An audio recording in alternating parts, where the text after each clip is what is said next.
Today is a good day because we're going to build Raptor 2. This has been a long time coming. We've gone through a lot of failures. I've had to implement a lot of solutions, think outside the box a little bit, but it's finally time for my design that I've been looking at in CAD for the last 3 to 4 months finally come into existence in the real world. I'm not going to talk too much in this video. I'm going to let you enjoy the build.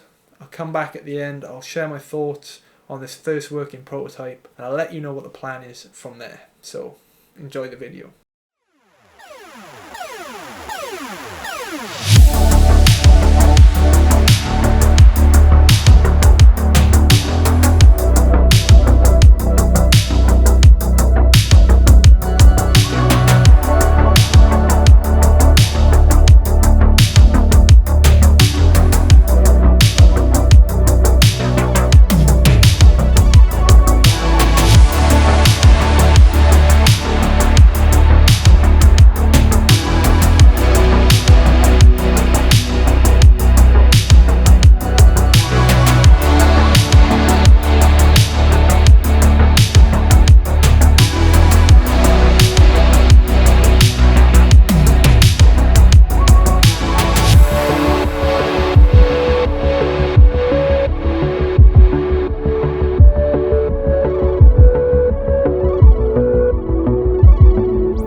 Okay, so here it is. This is the first working prototype of Raptor 2. Honestly, I'm so happy with how it turned out. The car is now obviously going to enter a very real testing phase where things are going to break, things are going to need to change, and that is part of it. You know, it's definitely not done, but it's, as a prototype, I'd say this is a great version 1, and now we can really start to put it through its paces and see which things start to break down. You know, what parts are going to need to be stronger, what changes am I going to need to make to the chassis, just all these questions that you typically need to ask when designing something as complex as this. Almost everything you see here is PETG, aside from the bell cranks and the couplers for the axles. The couplers had to be polycarbonate.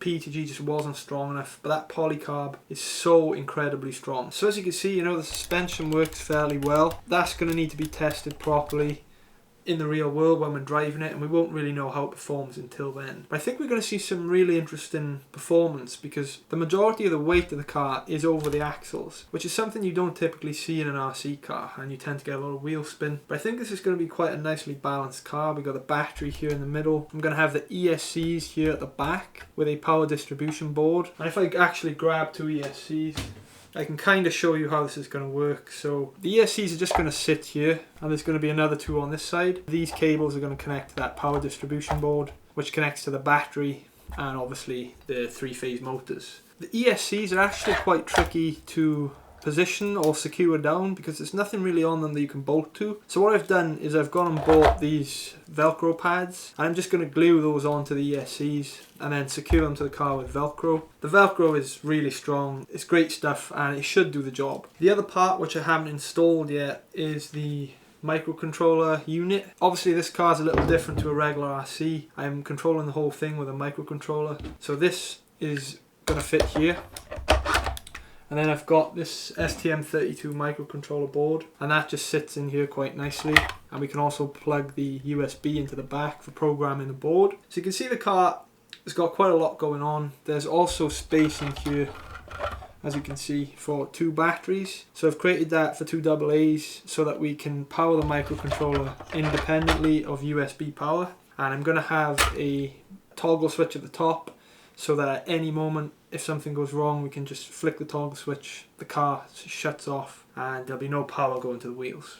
Obviously the big 6S battery goes in here, and I've also got a cover for it that just bolts onto there, and that just keeps the battery nice and safe while also ensuring that it can keep cool because we've got the holes on the top. So the car really is coming together, and what I've got to do now is get all the electronics hooked up. I bought a bunch of extra wire so that I can get the power from the ESCs all the way to these motors. And if you remember in the design update, I've got a little channel here in the floor plate that goes under all this hardware, so I can feed the cables underneath so that it's all nice and clean. The next things I'm going to be doing is hooking up the electronics, start programming the microcontroller, just get general control of all the hardware. Then I need to create the Hall effect sensors. And if you actually take a look on the front, I've left holes here for me to mount the sensors so that we can read the pulses from the magnets.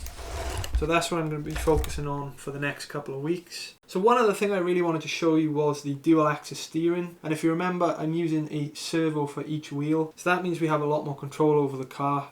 And I'm going to be able to do that dual axis steering that I talked about, where you can adjust the toe of the wheels. So just to give you an example of that, if we pull this one out, we can also pull this one in the same direction. So you can see that the toe of the wheels is now out for each wheel, and you wouldn't be able to do that on a typical RC car. So for example, if we're going down a straight, what we want to do is pull the toe inwards like this.